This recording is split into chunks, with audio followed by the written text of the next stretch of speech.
আসলে নির্বাচন পিছিয়ে যাওয়ার গুঞ্জন যেটি এসছে এটি ভিত্তিহীন। প্রথমেই আমরা বলবো নির্বাচন কমিশনে নির্বাচন পেছানোর কোনো ধরনের সিদ্ধান্ত হয়নি। দ্বিতীয়ত আপনারা জানেন গতকালকে একটি অনাকাঙ্ক্ষিত ঘটনা ঘটেছে রাজশাহী বিশ্ববিদ্যালয় ক্যাম্পাসে, অত্যন্ত নিন্দনীয় ঘটনা।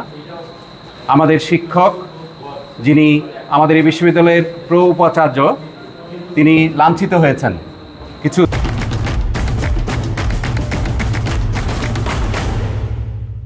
কিছু দুষ্কৃতিকারী কর্তৃক, ফলে প্রক্টর সহ অন্যান্য শিক্ষকরা নিগৃহীত হয়েছেন এবং আমাদের একজন নির্বাচন কমিশনার তার প্রতিও শারীরিকভাবে লাঞ্ছিত করার মাধ্যমে, অপমান করার মাধ্যমে রাজশাহী বিশ্ববিদ্যালয়ের এক ধরনের অস্থিতিশীল পরিস্থিতি তৈরি করার চেষ্টা করা হয়েছে।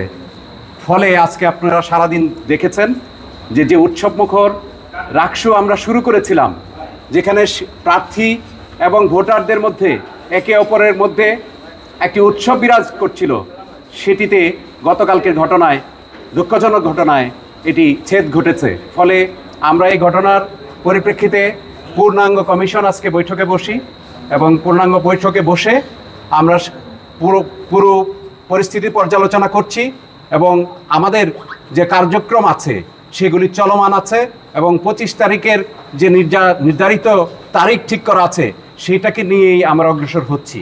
এবং আপনারা জানেন যে আমাদের সকল কর্মকাণ্ড শেষ পর্যায়ে প্রায় আমরা সব গুছিয়ে এনেছি। উৎসবের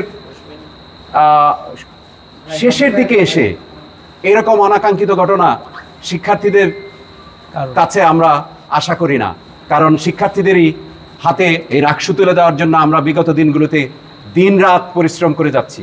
আমরা কমিশনে যখন বসি শিক্ষক হিসেবে আমাদের যে বিচার, আমাদের যে বিচক্ষণতা, আমাদের যে নৈতিকতা, এটি দ্বারাই আমরা শিক্ষার্থীদের কাছে গ্রহণীয় হয়ে থাকতে চাই। এখানে কারো কোনো বিশেষ এজেন্ডা বা কারো কোনো ধরনের বিশেষ পক্ষপাতিত্বের কোনো সুযোগ নেই। আপনারা ইতিমধ্যে দেখেছেন আমাদের কর্মকাণ্ডে, আপনাদের বিভিন্ন মিডিয়াতে এসছে যে আমরা কিভাবে কাজ করছি, স্বচ্ছতার ভিত্তিতে কাজ করার চেষ্টা করছি এবং সকল পক্ষকে নিয়ে আমরা একটি উৎসবে অংশগ্রহণ করছিলাম। এর মধ্যে একটি অনাকাঙ্ক্ষিত ঘটনা ঘটেছে।